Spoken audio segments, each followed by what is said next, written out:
कशी करायची हे सद्गुरू शिकवतात. कळलं की नाही. म्हणून बुद्धीच्या पलीकडे देव आहे याचा अर्थ देवाच्या अलीकडे बुद्धी आहे.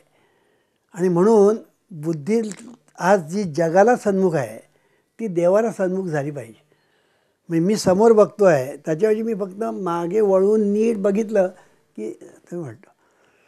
ह्याचं वर्णन संतांनी एक वेगळ्याच प्रकारे केलेलं आहे. कळलं की नाही. तुकाराम महाराज काय म्हणतात बघा. तुका म्हणे मन उफराटे होय तरी हे अपाय मावळते. अपाय म्हणजे कुठले. काम क्रोध लोभ अत्यंत सबळ गुरुकृपा बळे आवरावी. हे काम क्रोध लोभ जे आहे ना ते अति प्रबळ आहेत. ते गुरुकृपा बळे आवरावी असं म्हटलेलं आहे. तर सांगायचा मुद्दा असा की हे कधी होईल. तुका म्हणे मन उफराटे होय तरी हे अपाय मावळती. म्हणजे हे जे सगळे विकार वगैरे जे त्रास देतात किंवा विचार विकल्प वगैरे जे त्रास देतात ते त्रास देण्याचं बंद होईल जेव्हा तुम्ही उफराटं मन कराल तेव्हा. म्हणजे बुद्धी मन बुद्धी ते सर्व एकच आहे. मन बुद्धी चित्त हे खरं म्हणजे एकच आहे. पण त्याला थोडंसं वेगळ्या अँगलनी त्याला नावं दिलेली आहे. कारण एकच मनुष्य सेक्रेटरी, तोच मनुष्य अध्यक्ष, तोच मनुष्य सभासद. कळलं की नाही. तसं एकच जे मन तत्त्व जे आहे ते विशिष्ट ह्याच्यामध्ये बुद्धी, विशिष्ट परिस्थितीमध्ये मन, विशिष्ट परिस्थितीमध्ये चित्त असं ते आहे. असो. तर सांगायचा मुद्दा असा तर तुका म्हणे मन उफराटे होय एक झालं तर तुम्हाला त्याचं दर्शन होईल. कळलं की नाही. म्हणून हे जी बुद्धी जी आहे किंवा मन जे आहे ते उफराटं करता आलं पाहिजे. उफराटं याचा अर्थ काय. उफराटं याचा अर्थ असा की मनाची जी धाव किंवा गती जी आज सरळ आहे ना ती देवाच्या दिशेने वळवली पाहिजे. बस बाकी काही करायचं नसतं. आणि हे करण्यासाठी मन उफराटं करायचं. आता उफराटं करायचं म्हणजे काय करायचं तर त्याच्यासाठी देव जिथे आहे तिथे मनाचं लक्ष वेधायचं. म्हणून सद्गुरू देवाची ओळख करून देतात. आधी देवाशी ओळखावे मग तयाचे भजन करावे म्हणजे स्मरण करावे. कळलं की नाही. म्हणून आधी देवाची ओळख करून देतात की तो नेमका कुठे आहे कसा आहे त्याला पाहायचं कसं म्हणजे त्याच्यावर लक्ष कसं केंद्रीभूत करायचं हे सद्गुरू शिकवतात.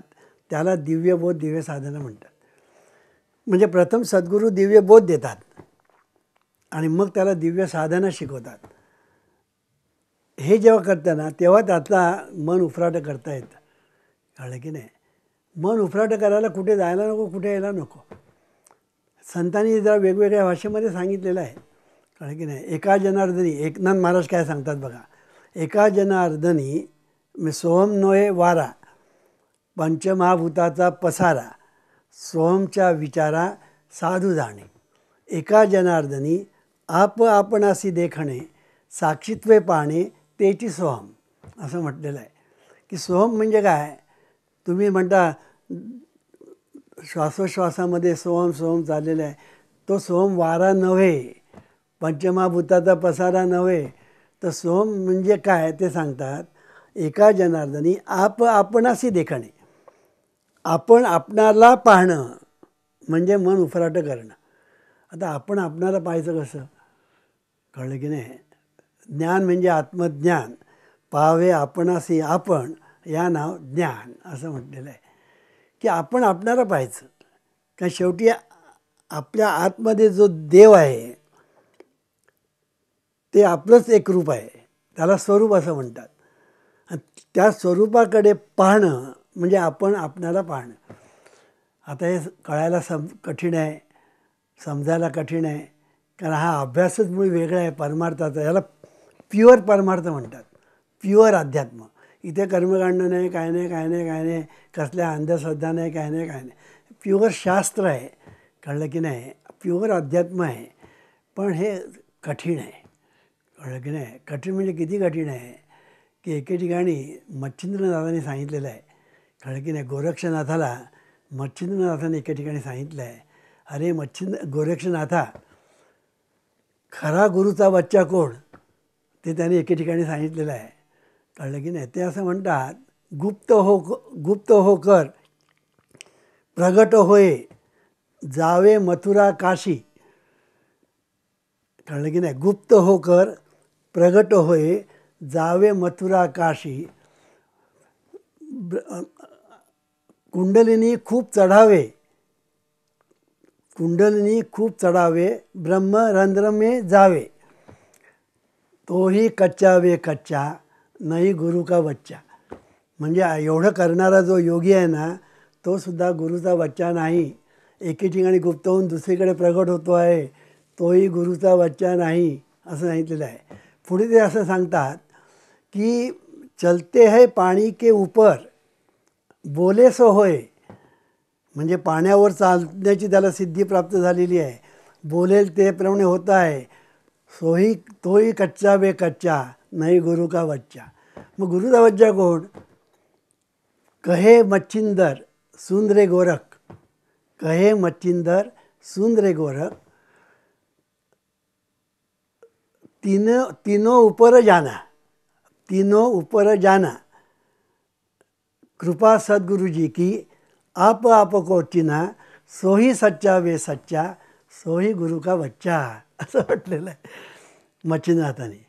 कळलं की नाही? तीनों ऊपर जाना म्हणजे स्थूल देह, सूक्ष्म देह आणि कारण देह, या तीन देहाच्या पलीकडे जो वास करून आहे तिथे जाणं म्हणजे त्याने म्हटलेलं आहे तीनों ऊपर जाना.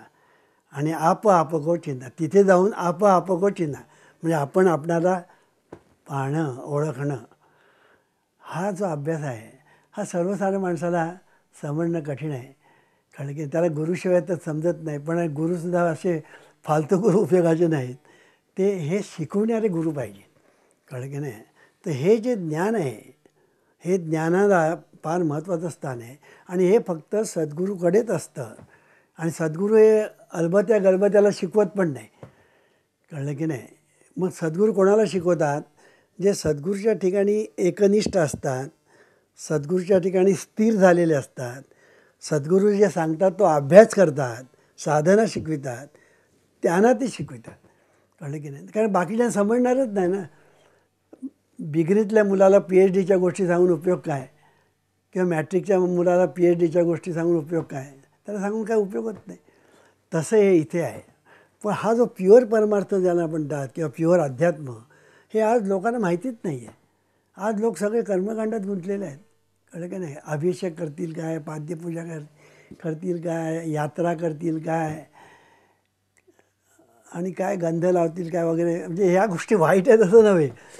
सुरुवातीला एक ठीक आहे, सुरुवातीला गम भन आपण म्हणतो की नाही, गम भन रस तळ म्हणतो की नाही. पूर्वीच्या काळी काय होतं? श्री गणेशायन महा हे पूर्वीच्या काळी होतं.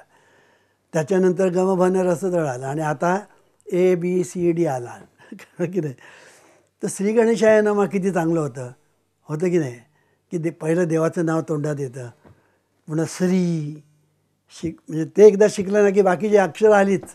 गणेशाय नमा हे एकदा तुम्ही शिकलात ना की गणेशाची भक्ती झाली, गणेशाचं स्मरण झालं, गणेशाचं तुम्ही सुरुवात केली गणेशाला वंदन करून, आणि ती एकदा अक्षरं ती श्री गणेशाय नमा की बाकीची अक्षरं सोपी. पण ते आम्ही सोडलं आणि ग म भ न र स तळ याच्यावर आपण कधी आलो तेच मला कळत नाही. म्हणजे ग पासून सुरुवात आणि शेवटी काय र स तळ, म्हणजे ग म्हणजे गद्धा. कळलं की नाही? आणि हा गद्दा कुठे जाणार? र स तळ म्हणजे रसातळ जाणार. आपल्या आज अवस्था हिंदुस्थानची अशी झालेली आहे काय, ग म भ न र स तळ. आणि आता ABCD. आता हे ABCDमुळे काय झालेलं आहे, मुलं फाडफाड इंग्लिश बोलतात. कळलं की नाही? मुलं त्यामुळे झालं काय, त्यांना असं वाटतं की आपण शहाणे, आई वडील मूर्ख. काय त्यांना इंग्लिश बोलता येत नाही आईवडिलांना. त्यांना असं वाटतं आई वडील मूर्ख आणि आपण शहाणे. आणि आपली जी हिंदुस्थानी संस्कृती आहे, ती हिंदू संस्कृती म्हणा, आपली आर्य संस्कृती म्हणा, ह्या संस्कृतीपासून ते दूर जातात. का त्यांना काही समजतच नाही. आता हे ज्ञानेश्वरी काय वगैरे ह्यानं विचारतील ज्ञानेश्वर महाराज कोण म्हणून. आज अशी परिस्थिती आहे. ज्ञानेश्वर महाराज कोण? ज्ञानेश्वर महाराज म्हणून ते कॉन्व्हेंटमध्ये जाणारे लोक विचारतील. अशी बिकट परिस्थिती आज निर्माण झालेली आहे. त्याचा परिणाम असा झाला की चांगल्या गोष्टीला हे लोक मुकतात. आता बरं केलेलं आहे की मराठीसुद्धा कंपल्सरी केलं आहे. आणि इंग्लिश पहिलीपासून सुरू केलेलं आहे ते फार चांगलं केलेलं आहे. कळलं की नाही. मराठीपासून माणसं दूर होता कामा नये. शेवटी मातृभाषा ना. मी नेहमी सांगतो तुम्ही मातृभाषा पहिली शिका आणि मराठी शाळेमध्येच नाव घाला. इंग्रजी पाहिजे ते करून घ्या इंग्रजी, आणि इंग्रजी करून घेता येतं. तुम्हाला इंग्रजी करून घेता येतं. फार आपल्या लोकमान्य टिळक, वीर सावरकर, रानडे, आगर काय फडफड इंग्लिश बोलायचे. कळलं की नाही. ते कुठे गेले होते कॉन्व्हेंटमध्ये शिकायला. असं सांगायचा मुद्दा असा की पहिली म्हणजे ABCD म्हणून कर्मकांड ठीक आहे, पण तिथेच जर तुम्ही बिग्रीमध्येच राहिलात किंवा ABCD करत बसलात किंवा गमभन करत तर तुम्ही पुढे जाणारच नाही. म्हणून गुरु तेथे ज्ञान. मग सद्गुरू पाहिजे. सद्गुरूशिवाय पर्याय नाही, कारण सद्गुरू हे ज्ञान देतात. आता सद्गुरू 2 प्रकारचं ज्ञान देतात. एक व्यतिरेक ज्ञान आणि एक अन्वय. व्यतिरेक म्हणजे काय की बुद्धीच्या पलीकडे असणारा जो देव आहे तो देव दाखविणं, त्याला व्यतिरेकाचा अभ्यास म्हणतात. का त्याच्यामध्ये सगळं वजा करायचं असतं. सगळं वजा करायचं असतं त्याच्यामध्ये, आणि फक्त आतमध्ये ते जे आपलं स्वरूप आहे म्हणजे देव आहे त्याचं फक्त निरीक्षण करत असतं. निरखित असं एके ठिकाणी म्हटलेलं आहे बघा. तर निरखित म्हणजे त्याला निरखित राहायचं, आणि असं निरखित राहता मन तिथे स्थिर होतं. आणि मन स्थिर झालं की मनाला विश्रांती मिळते, मनाला सुख मिळतं, मनाला शांती मिळते, मनाला समाधान मिळतं. म्हणून मनाला विश्रांती मिळणं हे फार महत्त्वाचं आहे. म्हणून मी पहिल्या अगोदर मी सांगितलं की आपण दिवसभर काम करतो आणि रात्री झोपतो, त्याच्यामध्ये शरीराला विश्रांती मिळते. कळलं की नाही. विश्रांती मिळते झोपेत, आणि हे शरीर दिवसभर काम करतं. तसं मन संसारामध्ये सतत गुंतलेलं असतं. त्या मनाला विश्रांती पाहिजे, आणि ही विश्रांती तेव्हाच मिळते मन देवाच्या चरणी स्थिर होतं तेव्हा. म्हणून देवाच्या चरणी मनाला स्थिर करणं हाच खरा परमार्थाचा अभ्यास आहे. बाकी कुठला अभ्यास कर्मकांडाची गरजच नाही तिकडे फक्त आपलं मन आणि सद्गुरूंनी दिलेला अभ्यास, एवढ्या 2 गोष्टी असेल ना की सर्व काही होतं. इतकं हे सोपं आहे. आणि एकदा मन स्थिर झालं ना की त्याचं वर्णन किती केलेलं आहे की तो जो आनंद होतो ना तो ब्रह्मांडी न माये. त्याचं वर्णन तुकाराम महाराजांनी केलेलं आहे की त्याचं वर्णन तुकाराम महाराज म्हणतात, तुका म्हणे आता आनंदी आनंद गाऊ परमानंद मनासंगे. दुसऱ्या ठिकाणी असं म्हणतात, देहाची कोण पर्वा करतो असं त्यांनी म्हटलेलं आहे. ब्रह्मानंदी लागली टाळी कोण देहा ते सांभाळी असं एके ठिकाणी म्हटलेलं आहे. त्या आनंदामध्ये देहाचा पूर्ण विसर पडतो. दुसऱ्या ठिकाणी म्हटलेलं आहे, आनंदाचे डोई आनंद तरंग आनंदाचे अंग आनंदची असं म्हटलेलं आहे. की आपल्याला असा अनुभव येतो की हे शरीर म्हणजे आनंदाचा डोह आहे, आणि ह्याच्यामध्ये आपण ज्याला मी म्हणतो ना तो आनंद तरंग आहे, आणि त्याचा अंग तोही आनंदच आहे. असं त्याचं वर्णन केलेलं आहे. किती सुंदर केलेलं आहे. आणि म्हणून हा अनुभव येणं म्हणजे साक्षात्कार. दुसरं तिसरं काय नाही. लोक म्हणतात स्वप्नात मूर्ती दिसली किंवा कुठेतरी असं काहीतरी दिसलं. काहीतरी दिसतं काय लोकांना. कळलं की नाही. आम्हाला पण दिसू शकतं. त्याच्यामध्ये काही कठीण नसतं. जागृतीमध्ये सुद्धा स्वप्न पडतं. कळलं की नाही. जागृतीमध्ये सुद्धा स्वप्न पडतं. तुम्हाला पडत पण असेल पण माहीत नसेल. कळलं की नाही. जागृतीमध्ये स्वप्न पडतं. अगदी दिसतं, ऐकायला येतं, असं आपण बोलतो अगदी जागृतीमध्ये. कळलं की नाही. जागृत असतो आपण, पण एका विशिष्ट लेवलला वर जातो आपण, आणि तिथं हा अनुभव येतो. आणि पुन्हा आपण खाली आलो ना की पुन्हा पुरीसारखं असं होतं. तर हा अनुभव सर्वसाधारण लोकांना येतो. कळलं की नाही. फक्त तो त्यांना येतो ते त्यांना कळत नाही, एवढंच काय तो फरक. तर सांगायचा मुद्दा असा की हा जो अभ्यास आहे हा सद्गुरू शिकायचा असतो. मग सद्गुरू हे ज्ञान देतात. कळलं की नाही. सुरुवातीपासून प्रथम नामस्मरण करायला सांगतो, मग हळूहळू करत तो स्थिर झाला आहे की नाही बघतो, आणि मग त्याला सद्गुरू हे ज्ञान देतात की जेणेकरून त्याला खरी विश्रांती मिळते. कळलं की नाही? म्हणून ह्यासाठी सद्गुरूंना शरण जाणं, शरण जाणं म्हणजे लोटांगण घालणं नव्हे. कळलं की नाही? शरणागतीची व्याख्या ज्ञानेश्वर महाराजांनी फार सुंदर केलेलं आहे. पै आपुलेनी भेदे विण जाणीजे दे माझे एकपण तयाचे नाव शरण मज येणे गा, असं म्हटलं. म्हणजे काय की देव आणि आपण ह्याच्यातला जो भेद आहे ना, तो जेव्हा नाहीसा होतो आणि फक्त देवच उरतो, उरला उरे विठ्ठल, अशी ज्यावेळेला अवस्था होते त्याला शरणागती असं म्हणतात. आणि ही शरणागती साधणं म्हणजे सद्गुरूंना शरण जाणं. कळलं की नाही? नुसतं लोटांगण घातलं म्हणजे सद्गुरू शरण, ते काय वाईट आहे असं नव्हे, तो एक आदर व्यक्त करण्याचा तो प्रकार आहे.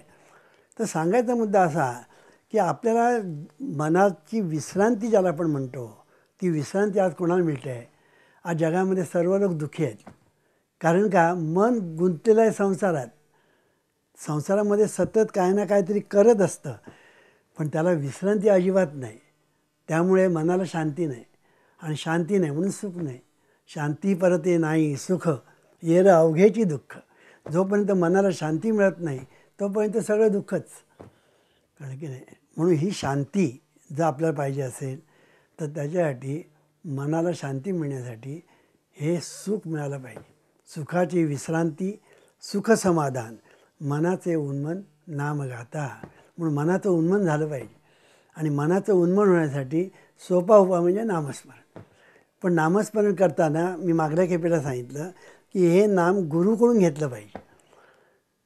कारण गुरु जेव्हा नाम देतात तर त्याच्याबरोबर ज्ञान पण देतात. म्हणून त्या ज्ञानासकट नाम तुम्ही जेव्हा घेता तेव्हा ते नाम श्रेष्ठ असतं. कळलं की नाही? आता पुन्हा गंमत बघा, संत नाम घेतात आणि इतर नाम घेतात, ह्याच्यामध्ये फरक आहे. कळलं की नाही? काय फरक आहे? एक उदाहरण देऊन सांगतो. ज्याने आयुष्यात कधी आंबाच पाहिला नाही, आफ्रिकेतला एक माणूस आहे, त्याने कधी आंबाच पाहिला नाही. कळलं की नाही? तुम्ही त्याला आंब्याबद्दल सांगितलं आणि त्याने आंबा हा शब्द उच्चारला, त्याच्या डोळ्यासमोर काय येईल? आंबा शब्द येईल. आणि तुम्ही आंबा शब्द उच्चारला म्हणजे तुमच्या डोळ्यासमोर काय येईल? आंबा हे फळ येईल. कळलं की नाही? दोन्हीकडे नामच घेतलं आहे ना. तिथेही नाम घेतलं, इथेही नाम घेतलं. आंबा, माझ्या डोळ्यासमोर आंबा हे फळ आलं. आणि आफ्रिकेतल्या माणसाने आंबा म्हटलं, त्याच्या डोळ्यासमोर फक्त आंबा हा शब्द आला. हा फरक आहे. हा संत जेव्हा नाम घेतात तेव्हा त्यांच्यासमोर राम असतो, आणि इतर जेव्हा नाम घेतात तेव्हा त्यांना फक्त ते अक्षर असतात. कळलं की नाही? हा त्यातला फरक असतो. पण हा फरक किती लोकांना कळतो?